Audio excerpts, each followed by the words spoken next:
let's talk about optimizing a Google business profile for 2025 and some of the things that you can do, to build your trust. What are the things you can do up front? What are the things you can keep on going and keep doing so that you can keep getting higher up and higher up on the Google Maps rankings for your business? So let's start by jumping into one of the profiles here that I manage. And the first thing you're going to see is this profile strength. Don't worry about that. It's kind of a trick. I believe it's still, if you don't have like ads running or you're not doing certain things, I don't think that will be 100%.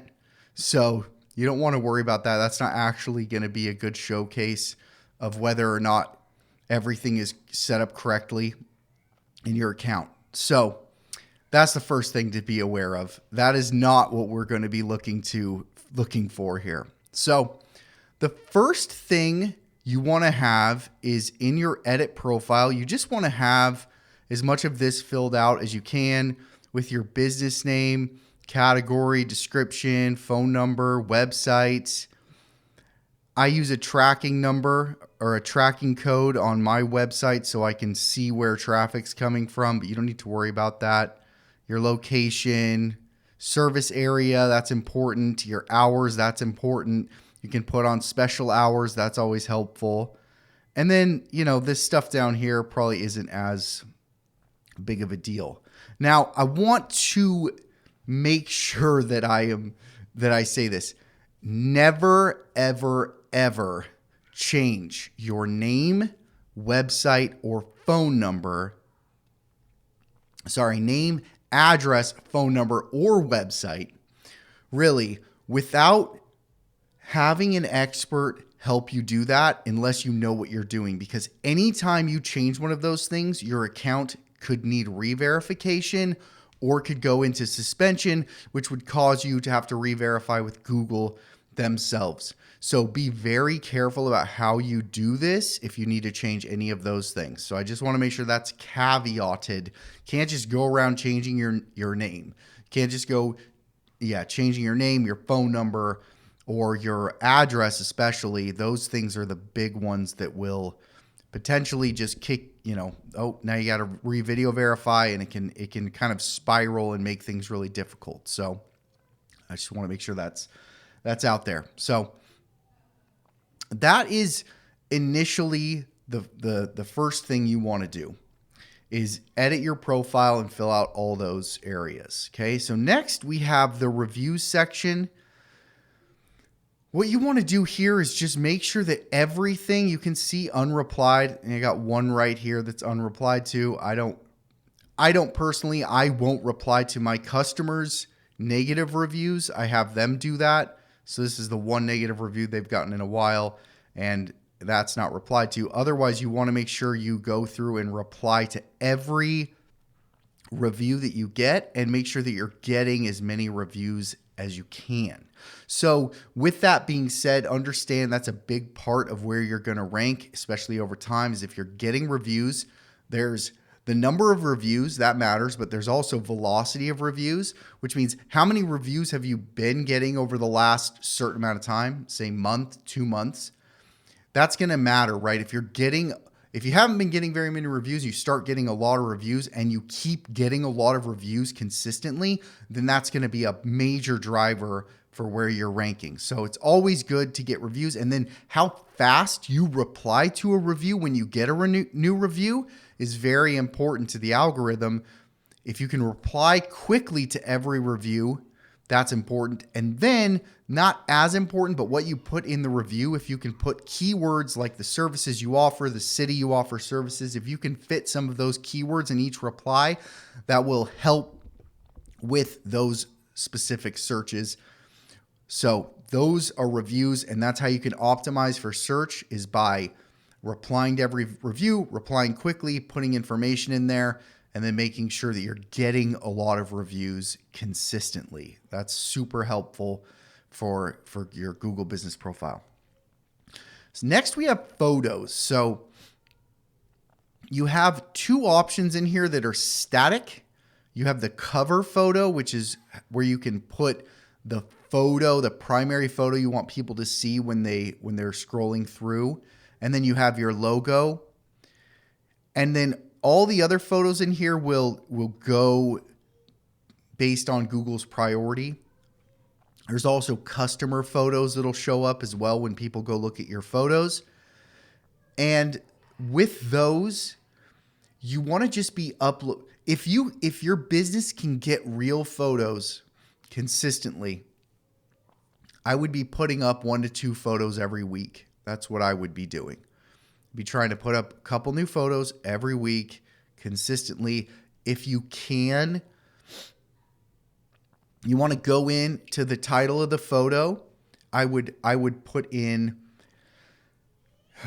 much more description. So if I'm an HVAC company, I want to put HVAC, air conditioning repair job in X city at this address, and maybe describe it. The more description you can put in that tells Google what's going on in the photo, what were the services that you did, where's the location, those are all super helpful and effective for boosting your results. And understand, not everything, no, they're kind of all unknowns. A lot of these things are unknowns.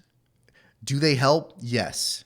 How much? That's the unknown, right? So what we try to do, and that changes. Tomorrow, what everyone told you, hey, that's not a big deal, might be a big deal. So that's why it's important to just do all of these things and keep doing them consistently, because Google's going to change, but Google's going to change what works the best, but that's why you just do it all, right? And then over time, you're going to still build up and be able to rank well. So I wouldn't get caught in too much of the minutia. I would just do all of these things. So that's the photo section. The cover photo is where you're going to make an impact, right? That's going to affect your click-through rate. If you have a really bad cover photo, so you want to put something there that's going to entice people to click or make you look nice or make you look like you know what you're doing, right? All those things can be helpful for the cover photo. That's where you have some control over if people are going to click on your business and call, is what you put in the cover photo. Oh, I should add also, don't put contact information in any of these. You can put your logo, that's probably a good idea. But you don't want to put your phone number and you don't want to put your email address in any of these photos. That's a big no. You don't want to do that, and it can get you suspended. So, okay, so now we have performance tab. This is a place where you can just see information about your performance, advertise. Okay, now we have products and services. So products is a newer tab. And what we want to do is we just want to keep everything updated. And as Google adds features, we update. And as they take features away, that's just going to, once again, Google's going to do this. We just want to keep doing it. Keep doing what's here. So for what we can do in the product sections, you can just add your major services as products. All right, so we have financing in here. This is probably a gray area. I may not add products to this area if I don't sell products. Same with services. It might not hurt. It might not matter, right? But you can put your products in here as services, but just understand that's a little bit more of a gray area, I would say. But I think it's a good idea to try to fill out all of these areas if you can. Services, definitely you want to fill out all the services. So this is where you can really just go through and add every service you offer, and then you can add descriptions.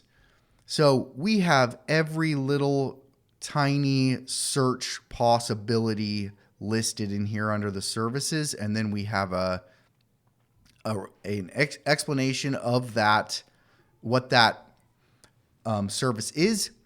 And you can just use chat. Try not to be too overlapping, but the more you can come up with services that are written as if it was a search, what are people looking for, the more likely you are to pop up for those searches. So it does help with your searches, having those services, especially more niche things.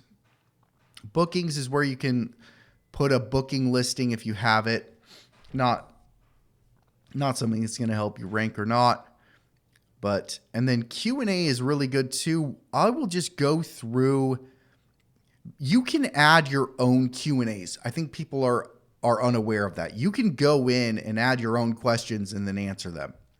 So every month I just like to go in here and put in maybe a question for the business and then answer it, right? It helps just add more contour to the business and what they offer. And I try to ask and answer questions that customers would ask. So that's another thing you can do on a regular basis, is go through this Q&A section, right? Updates, this is really important. Basically, you want to do this every week, probably twice a week. I don't think you need to do it any more than that. That's probably a good amount. What we do for all of our clients is twice a week we'll go in here and add an update. You can add an offer or an event. If your customer does have an offer, that's a good place to put that, or an event. That's great. Otherwise, an update can be really anything like just their services, right? So for this, we can do, hey, gutter installation in Boise, right? We can make an update about gutter installation in Boise. You can make it relevant to the time of year, or you can make it relevant, whatever. It doesn't matter too much. We just want to keep putting new content in here that describes things that we do, or things that are relevant for people to read. And what you want to do is add a description, and then it gives you the ability to choose what kind of action you want people to be able to take. Call, sign up, learn more with a link, right? Sign up with the link, buy, order online, book, or none. Same thing here. We do not want to put any contact information in the photo, and we don't want to put any contact information in the description here. Google does not like that. It wants people to click on the button if they're going to go somewhere else. So use the button. That's the way you get people to call you or to go to your website. Otherwise, avoid any contact information in here. Don't do it. It's not worth it. That is one of the bigger red flags. One of the biggest things you can do negatively to affect yourself in the Google Business Profile is putting any kind of contact information in there. They're very clear about this. So I'm paranoid about this. If you can't tell, you want to be paranoid about this. You want to avoid at all costs any negative effects on your Google Business Profile. If this thing goes down for a week or a month, that's a long time for customers not to be able to find you. So these updates, though, they're great. Do them often. Twice a week, I think, is the best thing you can do for an update. And those will show up down here in the updates, right? And then they'll also show up on your Google Business Profile under the updates section as well. And then there's a link here for asking for reviews. That's a great link to throw to your customers. So on top of this, for your Google Business Profile, I would add one more thing that you want to do to optimize your Google Business Profile, and that is put your Google Business Profile link, map, and address at the bottom, at the footer of every website, of your website. So if I go to Superior's website, you can see here we have our 2 locations at the bottom with the address. Each address links to their individual Google Business Profiles, and it shows them here with the phone number. And I use the same phone number on the website for both locations since it's a tracked phone number. So that is how to best optimize your Google Business Profile. Remember, your Google Business Profile is going to grow with time, trust, and reviews. Do these things, go in there. I try to take one action every 2 to 3 days. You want to go in your Google Business Profile and just do something. Taking those actions, Google sees that you're logging into your Google Business Profile and you're doing something. You're paying attention to it.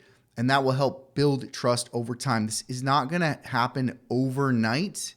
You're not going to get rankings overnight, but as you do these things regularly, like I say, 95% of your competition is not doing these things. So you're going to get in the game by just doing these things regularly, optimizing your profile, going in, putting some attention into it, getting reviews, getting photos, putting in some information. Doing these things over and over again is going to get you into the game with the big players in your industry, in your area. You're going to start getting more traffic, more reviews, and then you can work on getting from that in that last 5%, right? How to get up to the top of that now that you're getting more traffic and more customers. That's it for today. We will see you tomorrow. Thanks.